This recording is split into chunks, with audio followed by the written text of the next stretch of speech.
Doctor Yunus, তুই চরম বাটপার। আজকে তোকে তুই বলতে বাধ্য হলাম, তুই চরম বাটপার, চরম বাটপার। বাংলার ইতিহাসে তোর মতো বাটপার পয়দা হয় নাই। তুই বাংলাদেশের সরকার প্রধান হয়ে বসে আছিস জোর করে। লজ্জা করে না? মরার আগে মিথ্যা কথা বলিস।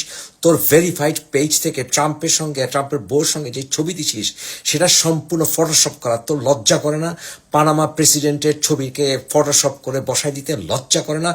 তোর ভেরিফাইড পেজ থেকে প্রকাশিত হয়েছে, তুই এর জন্য দায়ী। তুই বলতে পারবি না যে তুই 87 বছরের বুইড়া, তুই এই বিষয়ে জানিস না? তোর সরকারের আমলে তুই তোর ভেরিফাইড পেজ থেকে এটা আপলোড করেছিস, নাহলে তোর অধীনে যে আছে সে করেছে। একই কথা, তুই দায় দুষ্ট।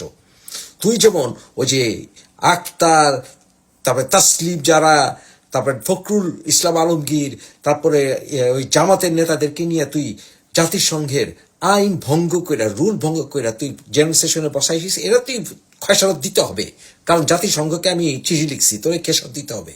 তুই এত বড় শয়তান, বাংলাদেশের ইজ্জত তুই এমনি গোয়া মারলি।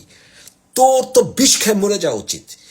কত বড় বাটপার, কত বড় বাটপার! বাংলার ইতিহাসে এত বড় বাটপার আমি অন্তত দেখিনি। সরকার প্রধান দূরের কথা, কোন মন্ত্রী বাংলাদেশের মানুষকে এইভাবে জনসম্মুখে কোন মিডিয়াতে এত বড় ধোকা দেয়নি।